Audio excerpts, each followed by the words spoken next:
Hello student, आज हम लोग इकोनॉमिक्स के 5th चैप्टर के बारे में पढ़ेंगे, प्राइस इलास्टिसिटी ऑफ डिमांड। हमने इसके पहले डिमांड के बारे में पढ़ा था।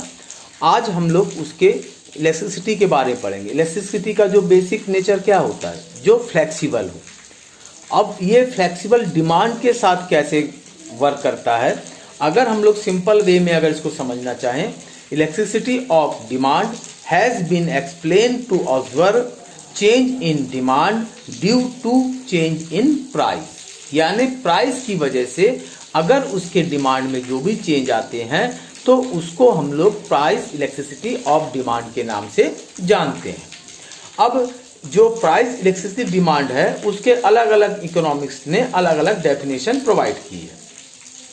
जैसे this is a concept devise to indicate the degree of representative of quantity demanded to change in market price। यानी आपको रिप्रेजेंट करता है वो कि मार्केट डिमांड मार्केट प्राइस के हिसाब से जो चेंजेस हो रहे हैं उसके हिसाब से, उसके प्राइस के चेंज होने से उसके डिमांड में जो चेंज आ रहे हैं उसको हम लोग प्राइस इलास्टिसिटी ऑफ डिमांड के नाम से जानते हैं।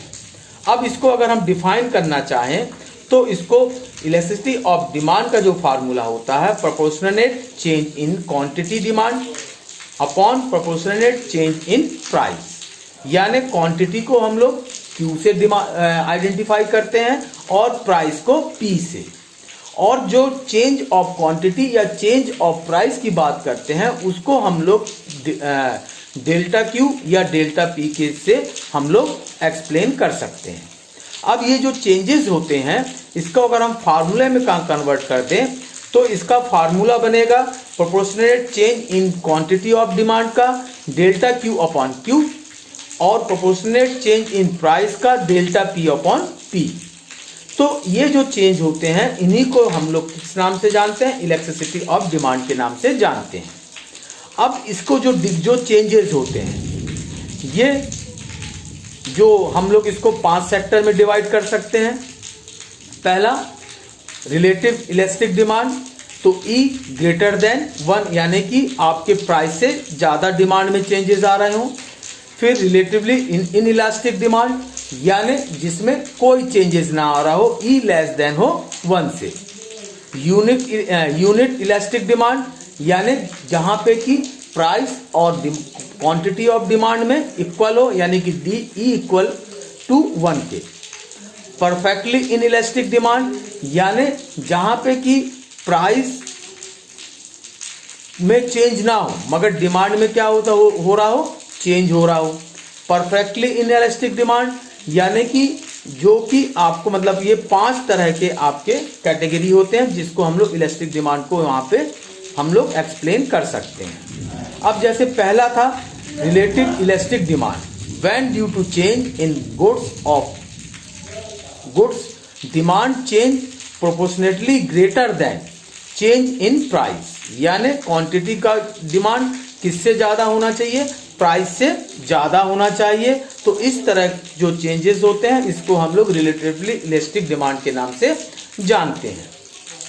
सेकंड मैंने पढ़ा था inelastic demand, when change in price causes proportionally less change in demand than change of goods is called relatively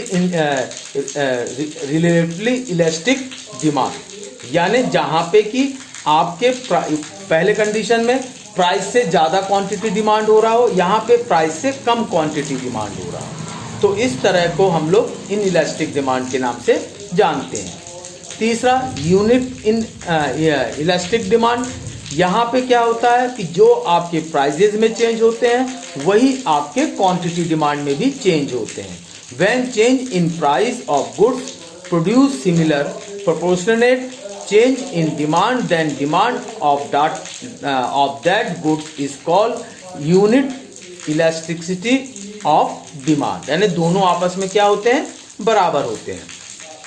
4 perfectly in elastic demand, when change in price of goods produce no change in demand then demand of that goods called perfectly inelastic demand। यहाँ पे price जो है when change in price of goods produce no change in demand, price के change होने पे घटने या बढ़ने से उसकी क्वांटिटी डिमांड में कोई भी चेंज ना हो, इस तरह के चेंजेस को हम लोग इन इलास्टिक डिमांड के नाम से जानते हैं।